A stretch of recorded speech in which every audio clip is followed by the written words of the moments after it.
Even men at the top of their game find themselves wanting more from life. Whether it's more meaning, unshakable confidence, a bigger impact, more money, deeper love, a hotter sex life, or a powerful legacy. Find out how good your life can be on this episode of Man Alive. Also, as I've supported men in their love and work lives for 15 years now, many men ask for the right words to say to be more successful, attractive, and desirable. But I found it's not so simple as giving scripts or lines because every man is different. So giving words or scripts would be like giving a tall, thin man a shorter, wider man's pants, or vice versa. The words have to make sense for you and your personality, and there's so much happening beneath the surface that people are responding to. If you're interested in how to become a better lover and leader in your own unique way, go to ShaynaJamesCoaching.com/quiz, or you can text ALIVE to 44144. It only takes a couple minutes and you'll start to get an idea of how you can be both more respected and desired.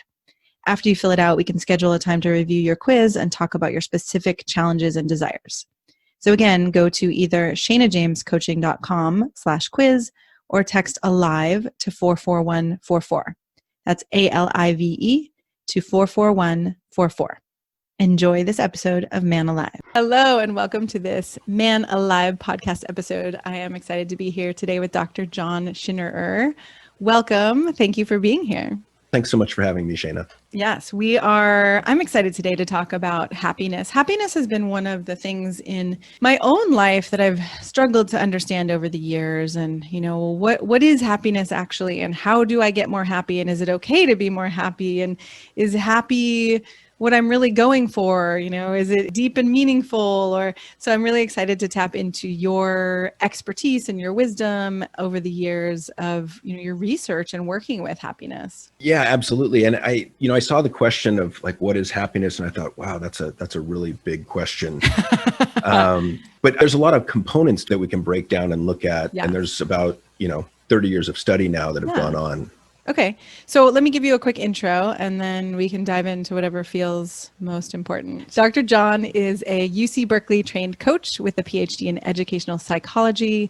He's spent the past 20 years distilling the best of research-based tools and methods to help clients overcome anxiety and anger and move toward a happy, contented, and purposeful life. He was one of the 3 experts to consult with Pixar on the Academy Award-winning movie Inside Out, which I totally love that movie. So happy to hear that you were a part of that. He's also a nationally recognized speaker and an award-winning author. He wrote The Guide to Self, The Beginner's Guide to Managing Emotion and Thought. And you've been on stage with lieutenants and governors and Olympic medalists and professors, and you have a blog on positive psychology called The Shrunken Mind that's been named one of the top positive psychology blogs. So you've been doing this work for a really long time. You have over 200 radio shows on positive psychology and self-improvement. Oh my God, I'm so old. Oh my God, there's so much here. So thank you for all of the work and dedication that you've put into this topic and Absolutely. To people. Working with people. If I had a choice, I would have done it another way, but I don't have a choice. So Oh, interesting. it's just what I had to do. Yeah. Well, tell us a little bit about, why is this topic important to you?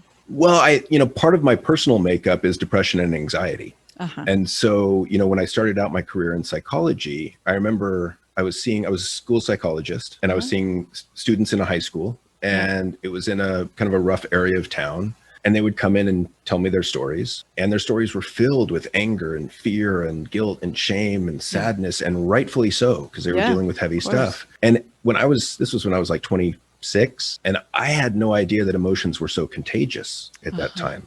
You can pick them up from other people. And so kind of silly me, I just started picking up their emotions, and it ended with me getting depressed. Wow. And when you get depressed, inflammation in the body goes up.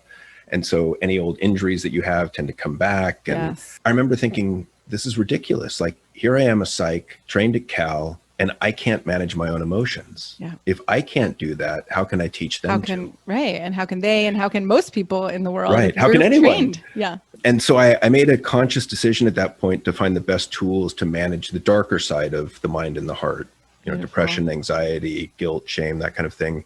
And it wasn't the whole equation, but it was, at least I had good tools to teach to clients. Fast forward about 2005, I started getting into positive psychology, which is, the short answer is the scientific study of happiness and well-being. And this was like, the clouds parting, the rays of sunshine pouring through. And I was like, oh my God, this is manna from heaven. And now I had tools for both sides of the equation, tools to turn up the volume on the positive and tools to turn down the volume on the negative. And so it was tremendously meaningful for me because, I could now manage depression, anxiety, anger. And now I could also learn how to be, or I became more content, relaxed, quick to smile, quick to laugh, didn't take things so seriously. Because sometimes when you turn down the dial on depression and anger and anxiety, it doesn't necessarily lead to joy or lightness or happiness, right? I agree that those are a learned experience as well. Right. I mean, you can have, if you think of it like with a football analogy, you can have a great defense and a great offense, or you could have, one's bad, one's good. Right. And so the traditional psychology would just go at, how are you broken and how do we fix that? Yeah. And so just because you've dealt with that, it kind of, if you look at it as two buckets of emotions, one's positive, one's negative, it means that your bucket of negative emotions is empty or near empty, but it doesn't mean that your bucket of positive emotions is full. They could both be at zero, which is not, and that's, if we used as psychology, in the field of psychology, if we got you to that point of being in a one at both buckets, that's where we would clap our hands. I'm done. My work here is done. I'm good. You're on your own. See you later. Yeah. And that's a successful case. But I don't think that was the end of the story, right? I don't agree. Taking someone from -5 to 0 isn't as good as taking someone from -5 to +5. Yes, exactly. And that's where the positive psych came in. Beautiful.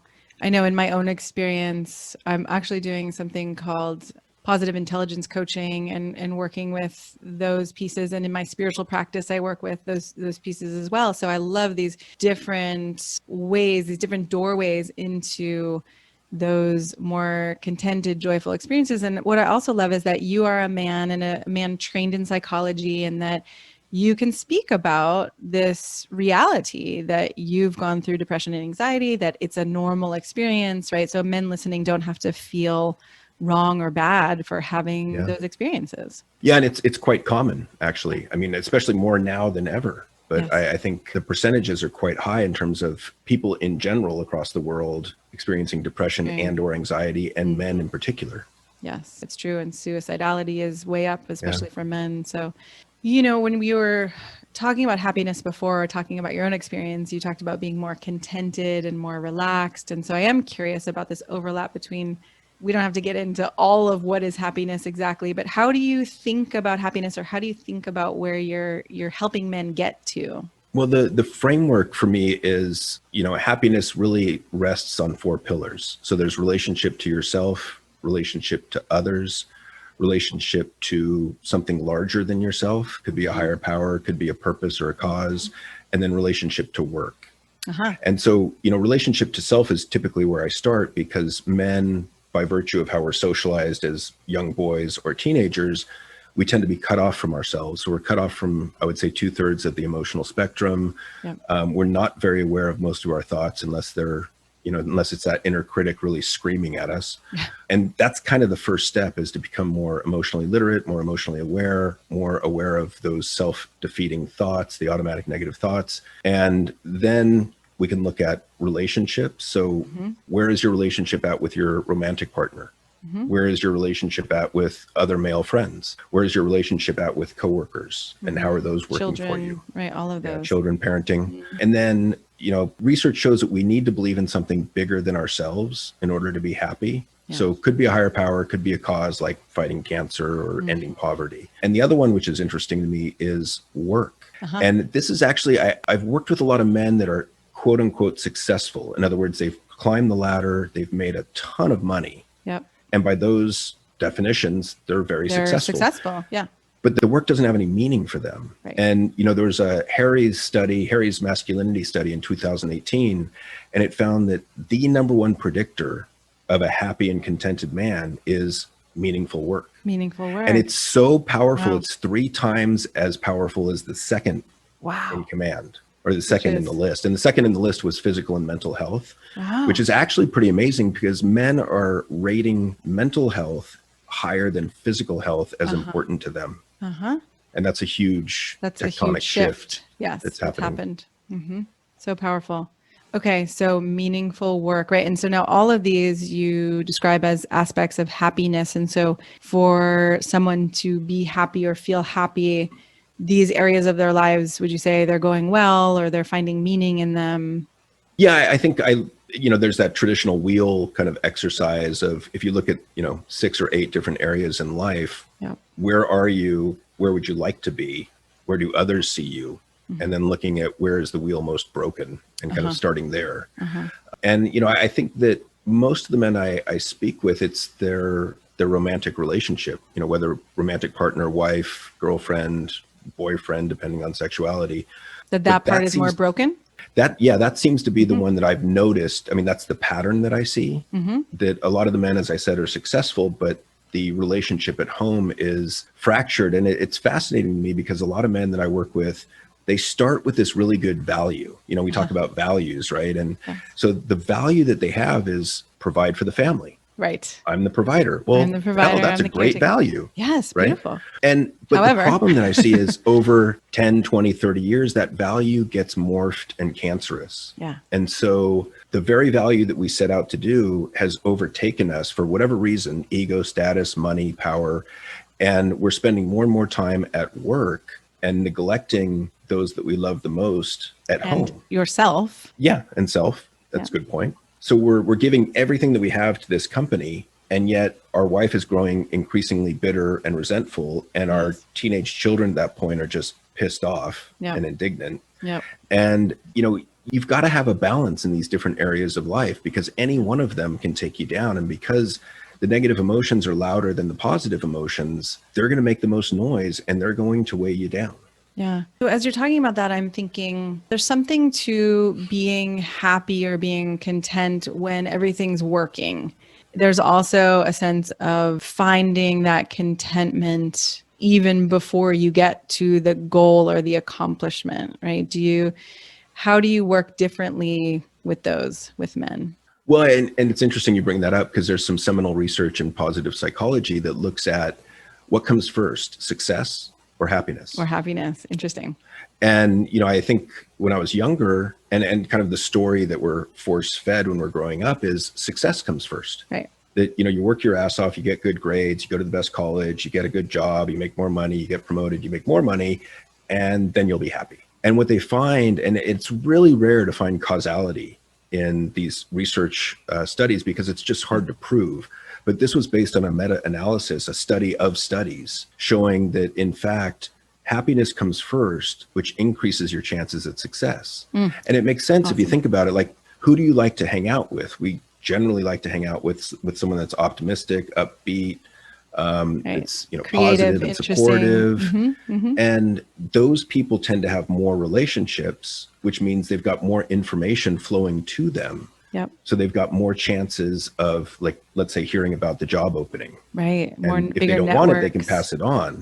But if they do want it, they get it faster. They can take advantage of that. Yeah. Yeah. Yeah. That makes so much sense to me. And I think it's easy to imagine, I will be happy once I get this thing or once I achieve this thing. But I think that's, part of the problem, right? With that caretaker provider role, I should be happy because this is the task I have taken on or given myself in my life. And yet, right, so many men come to me saying, I feel there's a deadness. I feel dead inside, even though on paper, my life looks exactly like I thought was success. Well, and what I was told, that if you get this picture of life, if you reach this point, then you'll be happy, then you'll be satisfied. And part of the problem is that we're really shitty emotional forecasters. Yeah. That we don't know how we're going to feel in the future, given a set of circumstances. When I was younger, I used to think I could do that. I could emotionally forecast, and I could, in some ways, I could feel out into the future, but life has gotten so much more complex as we get older that I just can't even do that anymore. Yeah. And I think, one of the things that frustrates me is that, going back to that story that we are fed, Yeah. That, it's kind of the American dream, or, if this is the path you're supposed to follow. And I think the implication is that if you follow this path, you'll be happy. Right. And it's just not true. Yeah. And it's not our fault. It's just that we're not taught the skills to be happier. Okay. So speaking of that, you were saying before that the negative emotions are much louder and more apparent, and the quieter emotion, or the joy and happiness, those are quieter and more subtle. So how do you help men actually tune into and have more of those positive emotions? Well, I mean, there's a number of exercises, but ultimately, I love that idea that positive emotions whisper to us. They're quiet. And so if you really want to be happier, we got to get more emotionally literate. We have to get more emotionally aware, which means we have to get our attention out of our head, which is where we've been rewarded for being our whole freaking lives. Yep. And we have to get our attention into our body so that you can recognize when you do have a positive emotion. And, some of the tells are, expansive in the chest, a warmth in the body. For pride, the chin comes up slightly. For many of them, the shoulders pull back, like, think of like a heart opening in yoga, right? That there's something to that. And those could be so easily missed because they are more subtle. Yeah. And they don't last very long. I mean, think of them lasting, 1 to 5 seconds. Wow, that's it. And, so they're short. And yet, if you can catch them, you can learn to savor them and extend them over time. Yes. So, you asked what is happiness. One of the possible answers to that question is stringing together these brief moments of positive emotion. So, you start with curiosity, and then that rolls into interest, and then that rolls into relaxation and awe and pride. And so the more time we spend in that positive emotional space, the happier we're necessarily going to be. I mean, to me, happiness is primarily an emotional experience, but I think there's other pieces to it, like meaning, that we mentioned earlier. Yeah. Meaning feels like a really a big one here. Well, meaning I think is a big deal, because if you have a meaningful job, let's say, we're not going to have good days daily. There's always going to be struggle in our life. That's a guarantee, right? We're going to feel pain. Yes. And so if you've got meaning, it can help you withstand the pain until you do get back to more positive emotion. I think about that in relationships too, and parenting and all of it, right? I used to have a fantasy that if I was a parent, or if I was in a romantic relationship, that the happily ever after. I remember driving in my car once when my kid was 3 or 4 and listening to this fairy tale, and the end said, they lived happily ever after. And he said to me, Mom, happily ever after is not real, is it? Wow, I was like, perceptive. What? Where did you hear that? And my dad told me, and I was like, okay, right. But, but then we got to talk about it. Happily ever after is not real. There's never a time where we're going to be happy all the time. Well, and like I can tell you, so I went through a contentious divorce in 2010, roughly. Yeah. And, you had mentioned in a prior conversation that that's a rough time, right? Like, it's a rough time, right? I was depressed for several months, and yet I went to work every day. And my work actually buoyed me through this crisis in my personal life, because even if my personal life was in shambles, which it was at the moment, at that time, I still had work I found meaningful and purposeful. Right. And then it doesn't all rely on just that one aspect of your life, or whether you have love that's working or not. And the ups and downs of life. We were talking earlier about how yesterday there was an attack on the Capitol and our democracy. And yesterday morning I woke up feeling like, Georgia, we won Georgia. Oh my God, I felt lighter. And then, by a couple hours later, I was just like, those heavier feelings set in, and they stuck around for longer. So I know you talk. Yeah. What were you going to say? I was going to say, it makes me think of, the Buddhist concept of 2 darts, that, one dart's pain. First dart is pain. Second dart is suffering. Yes. That the pain is inevitable in life. We're going to experience painful things, breakup, death, insurrection. But the second dart, suffering, is one that you have some control over. And it's about how long do you dwell on these terrible or shitty or traumatic experiences in your life. Right.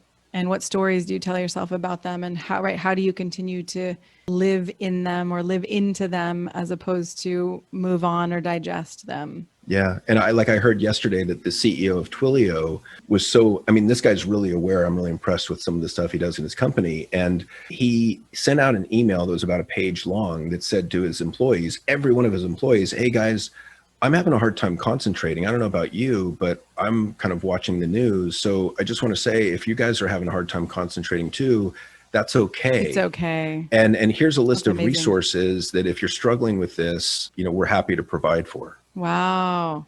That's some That to me consciousness. is impressive. That's very impressive. And it goes back to the fear that many men have said, I don't know if I can bring my emotions to work, or if I admit that I'm having a hard time focusing, then everything's going to go to shit, or I'm going to lose my job or something like that. And to actually really see that there is a lot more humanity coming into the workplace and that people actually respect that these days. Well, and I think, yeah, to your point, it actually does the flip of that in the sense of it draws people to you, it connects you, it gives you more loyalty from your employees, it makes them want to work harder for you because you are Agreed. showing up as human. Agreed. Right. I mean, I would have so much, if that was my boss, I would feel so much more loyalty and Yeah. wanting to do well and wanting to stay part of that team as opposed to wanting to leave or Yeah. not This is a caring man as I much. want to work for. Exactly. So, all right, on the thread of the negative emotions being heavier, lasting longer, the positive being a little more subtle, you talk about reducing learned helplessness and increasing realistic optimism. So, can you help us understand? Yeah, learned helplessness is an idea that came out of Martin Seligman back in the 60s, where he was working with dogs. And he found that if he shocked dogs and didn't give them a way out, and then later shocked the dogs where they had a way out, they wouldn't even try to get Right. out. They wouldn't even try to escape the shocks. And now we don't do those experiments anymore because they're not humane. They're But cruel. right. But I mean, I've had a number of depressed men that come in Hmm. and they feel just like those dogs to me in the sense that, and you've probably seen this too, where you say something like, well, how about if we try this tool, or let's try that tool, or let's think about it this way. It's And the like, no, response from a it's really not going to depressed person work. is, no, won't work for me. No, Yeah. tried that. No, not that one either. Nope. Yeah. And so they're not even willing to try something to get them out of their pain and misery. And the extension of that is they also believe that nothing will help. So it's kind of, there's the placebo effect. There's also the nocebo effect. Placebo effect is if I believe something's going to help me, it's likely to help me. The nocebo is if I don't believe something's going to help me, it's not going to help me. Oh, I love And that. I've never heard I that. shared that with a really depressed client, and he was like, oh my God, that must be why Advil's never worked for me. And we started laughing.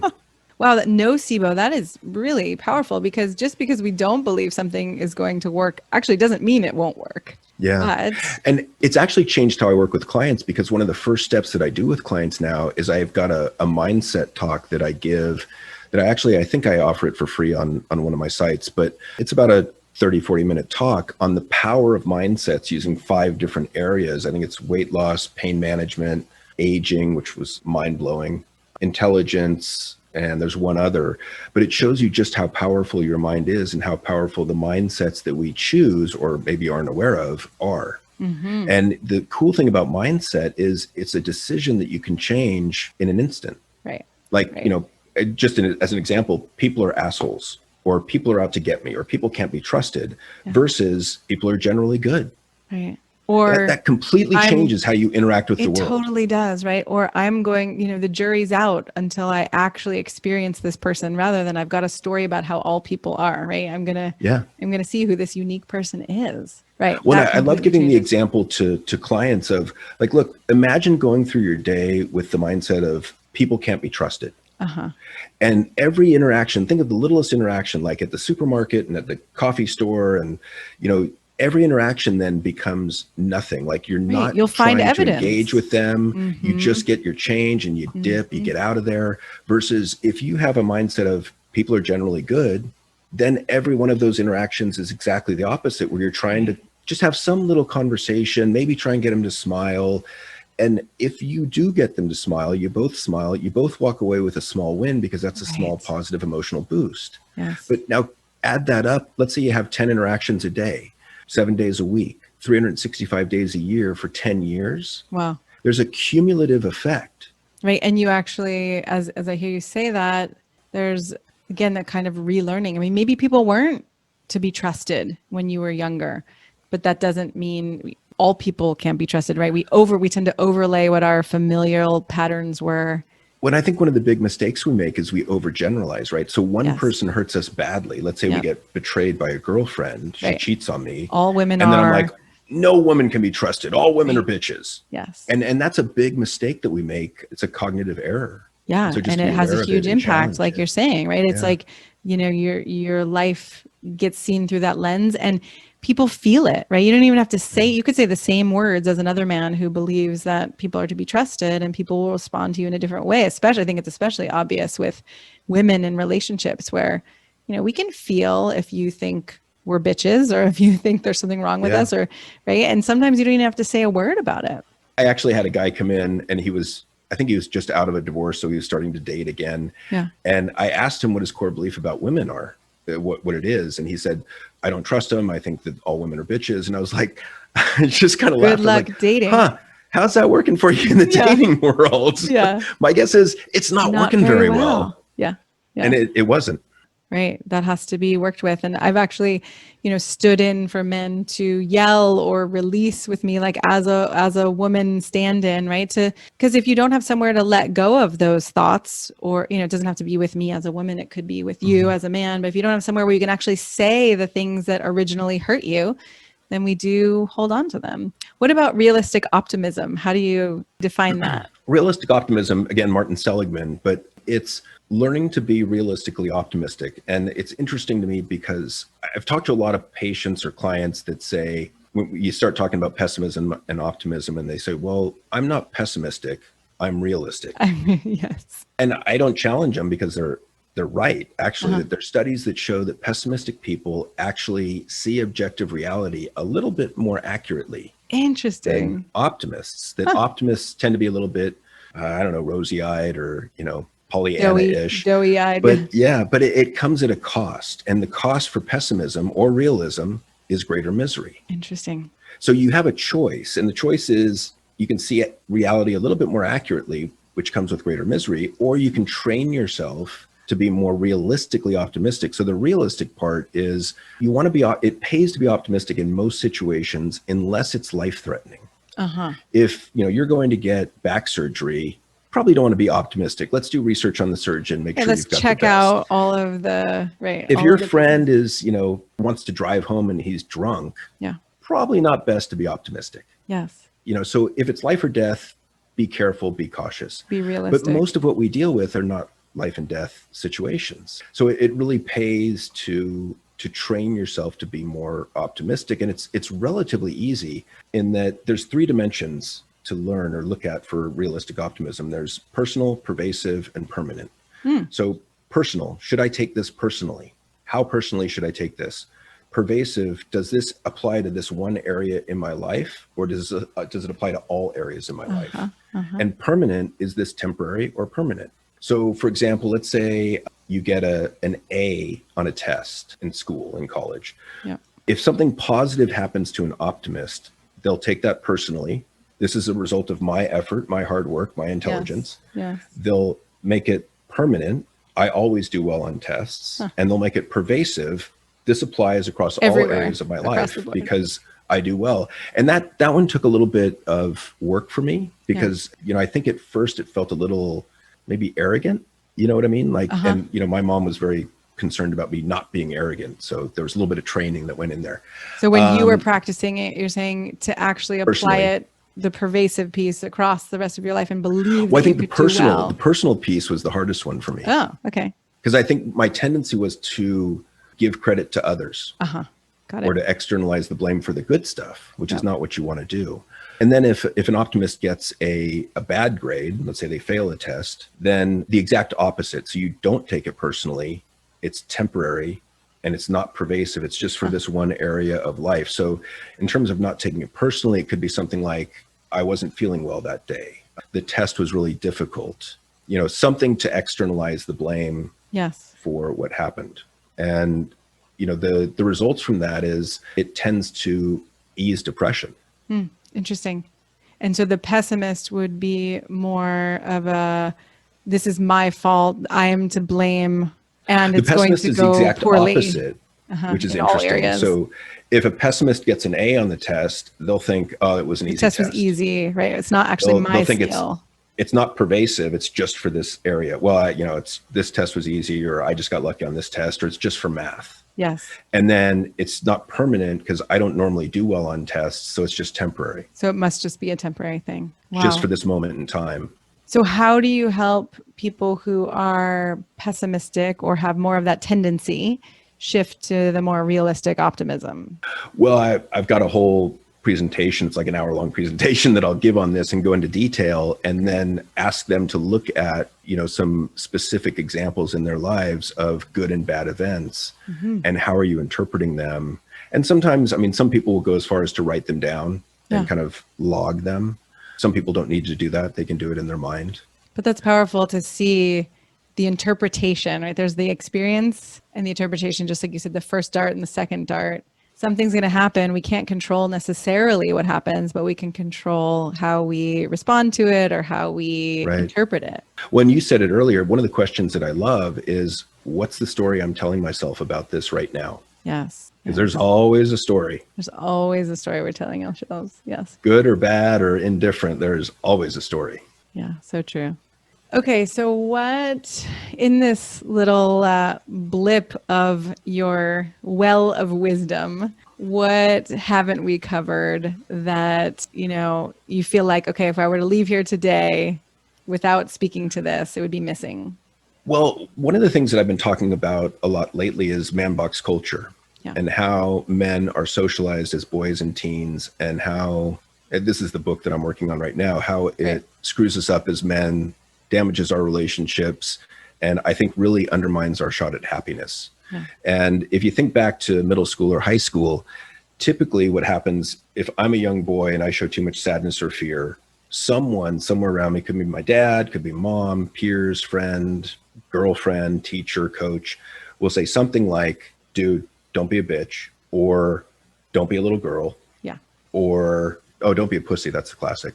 And pardon my language for those listening, but that's what we get, unfortunately. That's what you get. And so you get that, and I don't think we need to get it too many times. And we jump back into a man box, and we're like, well, hell, I'm not sharing that again, because that's painful and embarrassing. And on the other side, if we show too much joy, love, romanticism, flamboyance, excitement, someone will say something like, don't be a fag, or don't be so gay.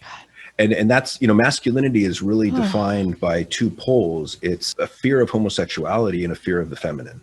In the man box description. Yeah, masculinity has been called a negative identity because it doesn't really tell you what to be. It tells you what not to be. Not to be. And so, again, if you show too much on the positive side, you jump back in the man box and you're like, I'm not showing that again. And so what it leaves us with that we can publicly display without fear of humiliation, I would argue, are three things. There's lust. So kind of, she's so hot, I do her kind of thing. There's stress, because if I say to you, Shayna, I'm so stressed, it implies I'm busy and important. Right. And then the big one is anger. Or That's some degree of anger, irritation, rage, frustration, annoyance. But most of our emotions as adults then get funneled through that anger lens. Yes. And we really, as men, do not have a good grasp on what we're feeling. Because we think everything is anger. Stress, shame, guilt, anxiety, any kind of intensity. Hurt. Yeah, it's all comes out as anger. And then, we get into a relationship, and the biggest, women in the US are 75% responsible. They're 75% of the women initiate divorce in the US in this day and age. So it's so much more the women saying, I don't want to be in this relationship anymore. And the biggest complaint I hear is, I can't connect with my man. Well, it makes complete sense. Given how we're socialized. Given how you're socialized, right? The other part that I really want men to hear is, it's not our fault. Yes. It's not our fault. Like, we did not ask to be socialized like this. We just got it. But I would argue it is our responsibility to evolve beyond it. Yeah. I love that. The name of your podcast, The Evolved Caveman. Yeah. Right. There's no one to blame here.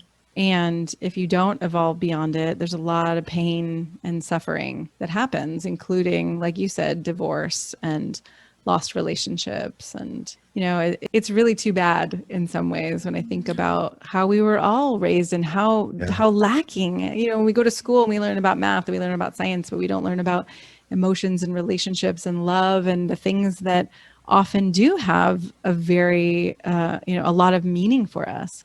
When I think the thing that breaks my heart the most for men is that because we're socialized in that way, and the big one is we're not supposed to feel. Right. But if happiness is primarily an emotional experience, then how the hell do we get there if you're we're not not allowed supposed to to feel? feel? Right. And the other rule is, I think we're so disconnected from ourselves emotionally that we don't even know when we're experiencing a positive emotion. Right. Which becomes really painful. So, especially I'm thinking about men who, like you said, there's a lot of success, traditional success, making money, having a certain title or status. And it's easy to overlook for a long time.